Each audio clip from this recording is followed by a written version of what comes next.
नमस्कार, जय हिंद, वंदे मातरम दोस्तों। स्वागत है आप सभी का हमारे YouTube चैनल स्टडी पॉइंटर्स में। और आज हम यहाँ पर आपके लिए लेकर आ चुके हैं ईवीएस की एक मैराथन क्लास। यहाँ पर हम सारे क्वेश्चन डिस्कस करने वाले हैं जो कि अभी तक आपके सीटेड एग्ज़ाम में 28 दिसंबर से लेकर 20 जनवरी तक ईवीएस में पूछे गए हैं।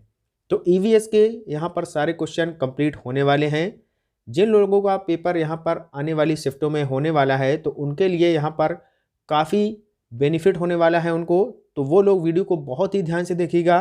और एक क्वेश्चन के अंदर हम डिटेल में बात करने वाले हैं यहाँ पर, तो हर एक क्वेश्चन आपके लिए महत्वपूर्ण होने वाला है। तो जो लोग चैनल से पहली बार जुड़े हैं तो चैनल को सब्सक्राइब कर लेना, क्योंकि हमारे चैनल पर सभी शिक्षक भर्ती की फ्री ऑफ कॉस्ट तैयारी कराई जाती है। तो चैनल को सब्सक्राइब कर लीजिएगा और लाइक और शेयर जरूर कर देना, ठीक है। तो चलिए वीडियो को शुरू करते हैं।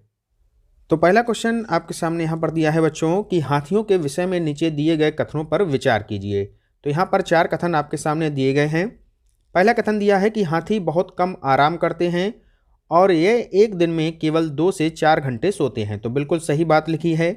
दूसरा कथन दिया है एक बड़ा हाथी एक दिन में 200 किलोग्राम से अधिक पत्तियाँ और झाड़ियाँ खा लेता है। तो ये 200 यहाँ पर नहीं होगा, ये गलत क्वेश्चन, यहाँ पर जो ये गलत स्टेटमेंट दिया है ये आपका 100 किलोग्राम यहाँ पर होगा, ठीक है। अगला दिया है कि इन्हें पानी में और कीचड़ में खेलना बहुत भाता है, इससे इनके शरीर को ठंडक मिलती है। चौथा ऑप्शन दिया है कि किसी हाथियों के झुंड में जो सबसे बुजुर्ग हथनी होती है वो सभी फैसले लेती है। तो ये भी स्टेटमेंट सही है, तीसरा भी सही है और पहला सही है। यानी कि ए, सी और डी किस ऑप्शन में आपके दिए हैं, तो ये दिए हैं ए ऑप्शन में। तो ए ऑप्शन हमारा यहाँ पर राइट आंसर हो जाएगा, ठीक है। क्लियर हो गया क्वेश्चन। चलते हैं अगले क्वेश्चन की तरफ। नेक्स्ट क्वेश्चन है निपेंथिस वह पौधा जो शिकार करता है के विषय में नीचे दिए गए कथनों पर विचार कीजिए। तो निपेंथिस के बारे में आपको यहाँ पर बताना है। पहला ऑप्शन यहाँ पर दिया है कि यह पौधा ऑस्ट्रेलिया, इंडोनेशिया और भारत में मेघालय में पाया जाता है। तो ये जो स्टेटमेंट है बिल्कुल सही दिया गया है, ठीक है। दूसरा स्टेटमेंट पढ़ते हैं। इसका आकार घड़े जैसा होता है और इसका मुंह जो है एक पत्ती से ढका होता है। तो ये भी स्टेटमेंट यहाँ पर सही दिया गया है। यह केवल कीड़े मकोड़ों को फंसाकर उनका शिकार करते हैं। तो ये बिल्कुल गलत है। चौथा स्टेटमेंट है कि यह छोटे कीड़े मकोड़ों को खींचने के लिए मोहक आवाज़ निकालता है। तो ये भी आपका गलत दिया गया है। यह आवाज़ नहीं निकालता है, बल्कि ये जो घड़े के समान होता है ये एक खास तरीके की खुशबू इससे जो है निकलती है, जिससे कीड़े मकोड़े आकर्षित होते हैं और इसके जाल में फंस जाते हैं। ये पौधे नाइट्रोजन की कमी को पूरा करने के लिए कीड़ों का भक्षण करते हैं। तो ये निपेंथिस के बारे में कुछ जानकारी इंपॉर्टेंट थी जो हमने आपके साथ शेयर की है। तो यहाँ पर ए और बी जो ऑप्शन आपका दिया है वो दिया है आपका ऑप्शन नंबर सी में। तो यही हमारा राइट आंसर हो जाएगा, ठीक है। नेक्स्ट क्वेश्चन देखते हैं। अगला क्वेश्चन है निम्नलिखित में से कौन सा पर्यावरण अध्ययन पाठ्यक्रम के सुझावित प्रकरणों का उप प्रकरण है। यानी कि उप प्रकरण का मतलब होता है उप थीम है, यानी कि आपको बताना है कि कौन सी उप थीम है यहाँ पर। तो ऑप्शन नंबर जो ए दिया है यही बच्चों जो जानवर यहाँ पर दिया है ये आपकी उप थीम है। तो आंसर आपका ऑप्शन नंबर ए यहाँ पर हो जाएगा। और कौन कौन सी होती हैं इसके अलावा, एक होती है जो आपसी संबंध होते हैं। कौन सी होती है उप थीम? आपसी संबंध, एक आपकी ये हो गई उप थीम। और एक होती है आपकी काम, और एक होती है आपकी खेल, और चौथी होती है आपकी जानवर। ये चारों की चारों जो उप थीम हैं किसकी हैं? परिवार एवं मित्र की जो है उप थीम होती हैं, ठीक है। क्लियर हो गया। चलते हैं आगे। नेक्स्ट क्वेश्चन दिया है क्वेश्चन नंबर 4। निम्नलिखित राज्यों के समूहों में से किस एक समूह के समुद्र तट अरब सागर पर हैं। तो अरब सागर आपका कहाँ पर है? तो ये पड़ता है आपका पश्चिमी घाट में, ठीक है। और अगर पूछा जाए कि बंगाल की खाड़ी कहाँ पर है, तो पूर्व में आपकी बंगाल की खाड़ी पड़ती है। अब यहाँ पर अरब सागर से सटे हुए जो राज्य हैं वो कौन कौन से हैं? तो अगर बात करें आंध्र प्रदेश की तो ये तो नहीं होगा, क्योंकि ये राइट साइड में है, पूर्व की तरफ पड़ता है। लेकिन अगर इसके सही उत्तर की बात करें तो ये हो जाएगा कर्नाटक, केरल और गुजरात। ये आपके अरब सागर से सटे हुए राज्य हैं, ठीक है। यानी कि ऑप्शन नंबर डी हमारा यहाँ पर सही उत्तर हो जाएगा। यहाँ पर आपसे क्वेश्चन एक और बन सकता है कि बंगाल की खाड़ी से सटे हुए राज्य कौन कौन से हैं। तो वहाँ पर आपका जो राइट आंसर होगा वहाँ पर हो जाएगा वेस्ट बंगाल यानी कि पश्चिम बंगाल, उड़ीसा हो जाएगा, क्या हो जाएगा, उड़ीसा हो जाएगा, फिर आपका हो जाएगा आंध्र प्रदेश और तमिलनाडु। ये सभी आपके बंगाल की खाड़ी से सटे हुए राज्य यहाँ पर हो जाएंगे। चलते हैं आगे, नेक्स्ट क्वेश्चन देखते हैं। झूम खेती में अपनाई जाने वाली पद्धति के विषय में नीचे दिए गए कथनों पर विचार कीजिए। तो पहला ऑप्शन दिया है कि एक फसल प्राप्त करने यानी कि कटने के बाद जमीन को कुछ साल तक ऐसे ही छोड़ देते हैं। तो बिल्कुल सही स्टेटमेंट ये दिया गया है। अगला स्टेटमेंट है कि बांस या खरपतवार यानी कि जंगल उग जाता है, उसे उखाड़कर जला देते हैं। तो ये भी स्टेटमेंट सही है। एक फसल कटने के बाद जो यहाँ पर जो खरपतवार है वो जो उग जाती है उसको यहाँ पर जला दिया जाता है, और इसको जलाने के बाद जो प्राप्त राख होती है वो यहाँ पर खाद की तरह इसको काम में लाया जाता है। तो ये यहाँ पर तीसरा स्टेटमेंट दिया गया है। आगे जो चौथा स्टेटमेंट दिया गया है बच्चों, वो यहाँ पर लिखा है कि जब इस ज़मीन में खेती की बारी आती है तो बीज छिड़कने से पहले इसे गहरा जोता जाता है, तो इसको जोता यहाँ पर नहीं जाता है। तो यही स्टेटमेंट यहाँ पर गलत दिया गया है। तो ए, बी और सी ये हमारे सही हैं। तो ऑप्शन नंबर बी हमारा यहाँ पर राइट आंसर हो जाएगा। ठीक है, क्लियर हो गया। नेक्स्ट क्वेश्चन है आपके सामने। भारत में बिहार के सापेक्ष जम्मू कश्मीर और गोवा की स्थिति क्या होगी। तो बिहार के सापेक्ष जम्मू कश्मीर की स्थिति, तो बिहार मान लीजिए आपका यहाँ पर है और जम्मू कश्मीर कहाँ पर होगा, तो जम्मू कश्मीर यहाँ पर होगा ऊपर की तरफ। तो ये हो जाएगा इस साइड यानी कि उत्तर पश्चिम। ठीक है, गोवा आपका नीचे है तो ये हो जाएगा इस साइड यानी कि दक्षिण पश्चिम, और ये आपका राइट आंसर हो जाएगा ऑप्शन नंबर सी। जो मैप से क्वेश्चन आपके बन रहे हैं, दिशाओं से क्वेश्चन आपके पूछे जा रहे हैं, इसका हमने सेपरेट वीडियो एक बनाया था, वहाँ पर हमने आपको दिशाओं का ज्ञान कराया है और मैप में राज्यों के बारे में बताया है कि कौन से राज्य और उनके जो सटे हुए राज्य हैं वो कौन कौन हैं। वो सारी बातें हमने उस वीडियो में बताई हैं, वहाँ पर जाकर आप लोग देख लीजिएगा, या डिस्क्रिप्शन में हम उसका लिंक दे देंगे, वहाँ से जाकर आप लोग कंप्लीट कर लीजिएगा। ठीक है, चलते हैं आगे, नेक्स्ट क्वेश्चन देखते हैं। अगला क्वेश्चन दिया है कि गोलकुंडा किला जो है ये किसने बनवाया था। तो गोलकोंडा जो किला है ये बनवाया गया था काकतीय राजवंश के द्वारा। ऑप्शन नंबर सी हमारे यहाँ पर राइट आंसर हो जाएगा। और जो तेलंगाना की राजधानी है हैदराबाद, यहाँ पर ये जो है एक दुर्ग के रूप में स्थित है। ठीक है, इसका जो नाम है ये तेलुगु शब्द गोल्ला कोंडा के नाम पर रखा गया है। जो गोल्ला कोंडा है ये एक तेलुगु शब्द है, इसी से आपका बना है गोलकोंडा। ठीक है, ये भी आप लोग याद रखिएगा। चलते हैं आगे, नेक्स्ट क्वेश्चन देखते हैं। अगला क्वेश्चन है, निम्नलिखित में से कौन सी ग्रीन हाउस गैसें हैं। कार्बन डाइऑक्साइड ये भी है, मीथेन भी है, जलवाष्प भी है, यानी कि ऑप्शन नंबर डी उपर्युक्त सभी। और इनके अलावा अगर बात करें तो जैसे कि आपकी CFC होती है, क्लोरोफ्लोरोकार्बन ये भी होती है, नाइट्रस ऑक्साइड N2O ये भी होती है, और ओजोन O3 ये भी होती है। तो ये सभी ग्रीन हाउस गैसें हैं, इनको आप लोग याद रखिएगा। नेक्स्ट क्वेश्चन यहाँ पर दिया गया है, क्वेश्चन नंबर 9। एक तरफ स्थान दिए गए हैं और वहाँ पर किस टाइप के घर बने होते हैं उसके बारे में यहाँ पर दिया गया है। तो सही मिलान आपको यहाँ पर करना है। ठीक है, पहला ऑप्शन दिया है कि मनाली, तो मनाली में घर कैसे होते हैं ये आपको यहाँ पर बताना है। तो मनाली के जो घर होते हैं वो पत्थर या लकड़ी से बने ढालू छतों वाले घर होते हैं, यानी कि इसका जो मिलान होगा ये 2 से हो जाएगा।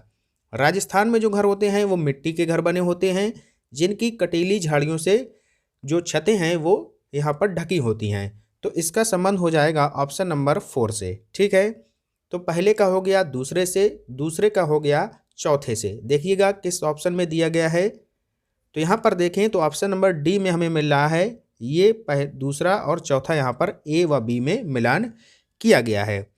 आगे बात करें, असम के जो घर होते हैं वो बांस के खम्भों पर बने ऊंचे उठे हुए घर होते हैं। तो सी का फर्स्ट से संबंध हो जाएगा यहाँ पर।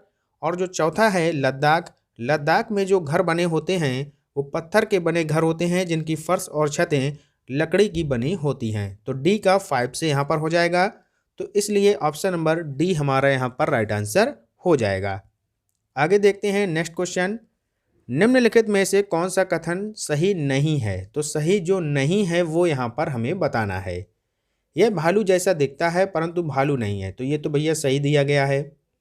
यह दिन के लगभग 22 घंटे वृक्षों पर लटका रहता है, तो यही सही नहीं है। तो ऑप्शन नंबर बी हमारा राइट आंसर हो जाएगा। यह 22 घंटे नहीं लटका रहता है, यह केवल 17 घंटे लटका रहता है, तो ये आपका सही हो जाता। अगर 17 घंटे दिया होता तो सही होता, लेकिन यहाँ पर 22 घंटे दिया है, इसीलिए ये यहाँ पर गलत हो जाएगा। तो ऑप्शन नंबर बी हमारा यहाँ पर राइट आंसर हो जाएगा। चलते हैं आगे, नेक्स्ट क्वेश्चन देखते हैं। खेजड़ी वृक्ष के बारे में सही कथनों को यहाँ पर चुनना है आपको, तो बताइएगा। पहला दिया है कि यह वृक्ष मुख्यतः रेगिस्तानी क्षेत्रों में पाया जाता है, ऑप्शन नंबर ए में यहाँ पर दिया गया है। अगला दिया है कि इसे अधिक जल की आवश्यकता नहीं होती है। तीसरा दिया है कि यह छायादार वृक्ष है जिसकी छाया में बच्चे खेलना पसंद करते हैं। और चौथा दिया है कि यह अपने तने में जल एकत्र करता है और लोग पतले पाइप से इस जल को पीते हैं। तो ऑप्शन नंबर 4 में ये बात यहाँ पर दी गई है। तो बताइएगा कि इसका राइट आंसर क्या हो जाएगा। तो यहाँ पर जो पहला, दूसरा और तीसरा ऑप्शन है ये तीनों के तीनों सही हैं। जो चौथा है ये यहाँ पर गलत दिया गया है। तो इसका सही उत्तर जो होगा वो हो जाएगा ऑप्शन नंबर डी, पहला, दूसरा, तीसरा, ये यहाँ पर सही है। चलते हैं आगे, नेक्स्ट क्वेश्चन देखते हैं। अगला क्वेश्चन है कि कुछ पक्षी हमारी तुलना में 4 गुनी अधिक दूरी तक देख सकते हैं, तो ये पक्षी कौन से हैं? तो बिल्कुल सरल है, चील, बाज और गिद्ध। किस ऑप्शन में है? ऑप्शन नंबर बी में है, तो यही हमारा राइट आंसर हो जाएगा। आगे देखते हैं अगला प्रश्न। मधुबनी चित्रकला के बारे में सही कथन यहाँ पर आपको चुनना है, तो बताइएगा कि क्या होगा इसका सही उत्तर। तो पहला ऑप्शन है कि इन चित्रों को बनाने में नील, हल्दी, फूल, पेड़ों के रंग आदि का इस्तेमाल किया जाता है, तो बिल्कुल सही है। दूसरा है इन चित्रों में इंसान, जानवर, पेड़, फूल, पक्षी, मछलियाँ आदि दिखाए जाते हैं, तो ये भी सही है। तीसरा ऑप्शन है कि यह लोक चित्रकला बहुत पुरानी है और इसका नाम मधुबनी नामक स्थान के नाम पर पड़ा है, तो ये भी यहाँ पर सही है। अगला है कि मधुबनी राजस्थान का अति प्रसिद्ध जिला है, तो ये गलत है, ये बिहार का है, तो इसलिए ये राजस्थान का नहीं है, तो यही हमारा गलत ऑप्शन यहाँ पर हो जाएगा। तो ए, बी और सी यहाँ पर तीनों के तीनों सही दिए गए हैं, तो ऑप्शन नंबर डी हमारा यहाँ पर राइट आंसर हो जाएगा। ठीक है, क्लियर हो गया। आगे देखते हैं नेक्स्ट क्वेश्चन। कोई पक्षी पेड़ की ऊंची डाल पर अपना घोंसला बनाता है, यह पक्षी कौन हो सकता है? तो सबसे ऊंची जो डाल पर अपना घोंसला बनाता है वो बनाता है कौआ, तो ऑप्शन नंबर सी हमारे यहाँ पर राइट आंसर हो जाएगा। आगे देखते हैं नेक्स्ट क्वेश्चन। केरल के निकटवर्ती समवर्ती राज्य कौन से हैं? तो केरल के निकटवर्ती राज्य कौन कौन से हो जाएंगे? बहुत ही सिंपल है। तो केरल के जो निकटवर्ती राज्य हो जाएंगे वो हो जाएंगे कर्नाटक और तमिलनाडु, तो ऑप्शन नंबर डी हमारा यहाँ पर राइट आंसर हो जाएगा। ठीक है, नेक्स्ट क्वेश्चन है क्वेश्चन नंबर 16। निम्नलिखित में से कौन सा पक्षी कैक्टस पौधे यानी कांटों के बीच अपना घोंसला बनाता है? तो ये बनाता है फाख्ता पक्षी, ऑप्शन नंबर बी हमारा राइट आंसर हो जाएगा। और फाख्ता को कबूतर के नाम से हम लोग जानते हैं, तो इसको ही कबूतर बोला जाता है। और ये जो है किस कुल का पक्षी होता है? तो ये जो है कोलंबडी जो कुल है, कोलंबडी जो कुल है उसका यहाँ पर ये पक्षी होता है। तो ये भी क्वेश्चन बन सकता है कि जो कबूतर है वो किस कुल का पक्षी होता है? तो ये होता है कोलंबडी कुल का पक्षी। ठीक है, क्लियर हो गया। नेक्स्ट क्वेश्चन देखते हैं। पोचमपल्ली एक गांव है, यह गांव एक विशेष प्रकार के कपड़े की बुनाई के लिए प्रसिद्ध है और इसे भी पोचमपल्ली कहते हैं। यह गांव निम्नलिखित में से किसका भाग है? ठीक है, तो यह गांव जो है आंध्र प्रदेश का भाग है, तो ऑप्शन नंबर सी हमारा यहाँ पर राइट आंसर हो जाएगा। यह जो है पहले आंध्र प्रदेश का भाग था, लेकिन अब अगर वर्तमान में अगर बात करें तो ये जो है तेलंगाना का भाग है। किसका भाग है? तेलंगाना का भाग है। तो अगर ऑप्शन में तेलंगाना दिया है तो वहाँ पर राइट आंसर आपका तेलंगाना हो जाएगा। नेक्स्ट क्वेश्चन दिया है कि नीचे दिए गए पक्षियों की कौन सी प्रजाति झटके से अपनी गर्दन आगे पीछे करती है? तो बहुत ही सिंपल क्वेश्चन है, मैना इसका सही उत्तर हो जाएगा। नेक्स्ट क्वेश्चन है आपके सामने। नई दिल्ली में रहने वाला कोई व्यक्ति पहले भोपाल यानी कि मध्य प्रदेश और फिर रांची यानी कि झारखंड का भ्रमण करना चाहता है, तो उसकी यात्रा की दिशा होगी। तो यात्रा की दिशा आपको बताना है। तो अगर कोई व्यक्ति नई दिल्ली में है तो नई दिल्ली आपका मान लीजिए कि यहाँ पर है न्यू दिल्ली, और ये आता है भोपाल यानी कि मध्य प्रदेश, तो ये आएगा नीचे, सबसे पहले आएगा दक्षिण दिशा में, ठीक है। इसके बाद यहाँ पर जब आपका भोपाल आ गया, अब ये कहाँ जा रहा है, रांची, यानी कि झारखंड आपका इस साइड पे है झारखंड, तो अब ये यहाँ पर पूर्व की दिशा में चल रहा है, तो दक्षिण पहले जाएगा फिर पूर्व में जाएगा। तो ऑप्शन नंबर सी में ये जो है दिया गया है, दक्षिण दिशा में और फिर पूर्व दिशा में। तो ऑप्शन नंबर सी हमारा यहाँ पर राइट आंसर हो जाएगा। आगे देखते हैं नेक्स्ट क्वेश्चन। रेगिस्तानी ओक के बारे में सही कथन आपको यहाँ पर चुनना है। पहला ऑप्शन है कि यह पेड़ ऑस्ट्रेलिया में पाया जाता है।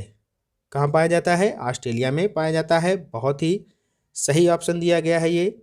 दूसरा दिया है कि यह विशेष प्रकार का पेड़ है जिसकी जड़ें टहनियों से लटकती हैं, तो इसकी जो जड़ें हैं वो टहनियों से नहीं लटकती हैं, तो ऑप्शन नंबर बी यहाँ पर गलत हो गया। अगला है, इस पेड़ की जड़ें ज़मीन में उस गहराई तक जाती हैं जब तक कि पानी तक यहाँ पर ना पहुँच जाए, तो ये ऑप्शन यहाँ पर सही दिया गया है। नेक्स्ट है कि इस पेड़ के तने में पानी जमा होता रहता है और स्थानीय लोग पतले पाइप का उपयोग करके इस पानी को पीते हैं, तो ये भी ऑप्शन सही दिया है। तो ए सी डी किस ऑप्शन में है, ऑप्शन नंबर बी में है, तो यही हमारा राइट आंसर हो जाएगा। आगे देखते हैं अगला क्वेश्चन। निम्नलिखित में से कौन सा पक्षी अपनी गर्दन पीछे तक घुमा सकता है, तो बहुत ही सिंपल है, उल्लू इसका राइट आंसर हो जाएगा। आगे देखते हैं अगला क्वेश्चन। निदान के पश्चात कोई डॉक्टर रोगी से यह कहता है कि उसके खून में हीमोग्लोबिन की कमी है, तो उस रोगी को आयरन की कमी होगी, तो बताइएगा कि उसे क्या खाना चाहिए। तो आयरन किन चीज़ों में होता है, हमने आपको बताया था कि आंवला में होता है, हरी पत्तीदार सब्जियों में होता है, गुड़ में होता है, तो किस ऑप्शन में ये सब हैं, पहले ऑप्शन में है, तो ऑप्शन नंबर ए हमारा सही उत्तर हो जाएगा।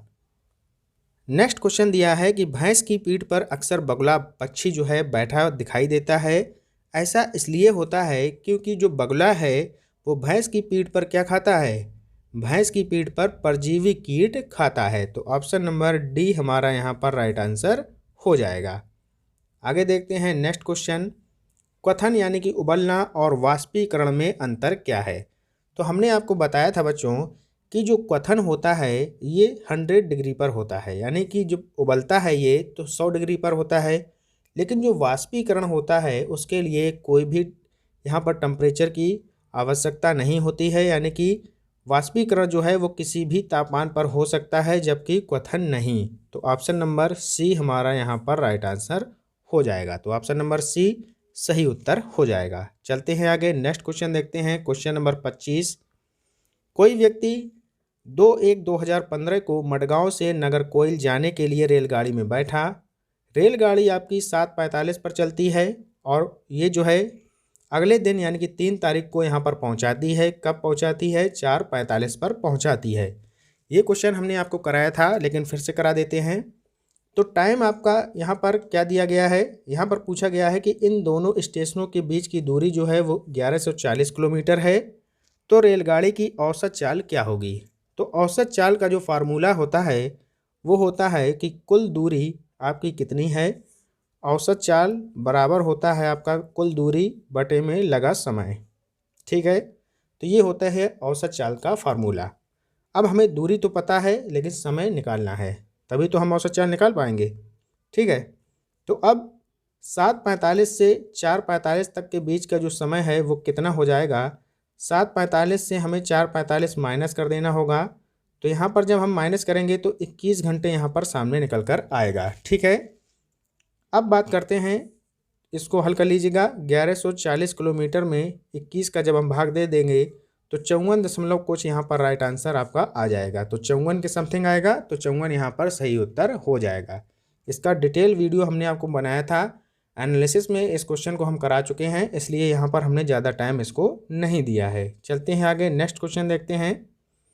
कक्षा 4 की एक शिक्षिका शिक्षार्थियों से कहती है कि वे अपने कार्य पत्रक, अवलोकन, रिपोर्ट और सत्र में एकत्रित की गई सामग्री को एक फोल्डर में डाल दें, तो ये क्या कहलाएगा, तो ये कहलाएगा पोर्टफोलियो। ऑप्शन नंबर ए हमारा यहाँ पर राइट आंसर हो जाएगा। अगला क्वेश्चन आपके सामने दिया है, कर्णम मल्लेश्वरी के विषय में नीचे दिए गए कथनों पर विचार कीजिए। तो पहला ऑप्शन दिया गया है यहाँ पर, पहला जो कथन है कि वह अंतर्राष्ट्रीय ख्याति प्राप्त भारोत्तोलक यानी कि वेट लिफ्टर हैं, तो बिल्कुल सही दिया है। दूसरा है कि वह कर्नाटक की हैं, तो ये गलत है, वह कर्नाटक से बिलोंग नहीं करती हैं, बल्कि ये बिलोंग करती हैं आंध्र प्रदेश से। कहाँ से? आंध्र प्रदेश से ये बिलोंग करती हैं, आंध्र प्रदेश की रहने वाली हैं। और इनका जो जन्म हुआ था वो हुआ था बच्चों 1 जून 1975 को। 1 जून 1975 को इनका जन्म हुआ था, तो ये आप नोट कर लीजिएगा। अगला पॉइंट यहाँ पर पढ़ते हैं, उसने अपने नाम बहुत से रिकॉर्ड बनाए हैं, वह 130 किलोग्राम तक का भार उठा सकी थीं, तो ये भी यहाँ पर गलत दिया है। इन्होंने 240 किलोग्राम तक का यहाँ पर भार उठाया था। एक बार जब सन 2000 में ग्रीष्मकालीन ओलंपिक चल रहे थे तो ऑस्ट्रेलिया में इन्होंने मैक्सिमम यहाँ पर 240 किलोग्राम तक का भार उठाया था, तो ये ऑप्शन भी यहाँ पर गलत हो गया। तो दूसरा और तीसरा ऑप्शन यहाँ पर गलत हो गया है, पहला यहाँ पर सही दिया था। अगला पढ़ते हैं, जब वह 12 वर्ष की थी तभी से वह भार उठाने का अभ्यास करने लगी थी, तो ये भी यहाँ पर सही है। तो पहला और चौथा यानी कि फर्स्ट और लास्ट ये यहाँ पर सही दिया गया है। तो ऑप्शन नंबर डी 1 और 4 यहाँ पर सही हैं, यही हमारा सही उत्तर हो जाएगा।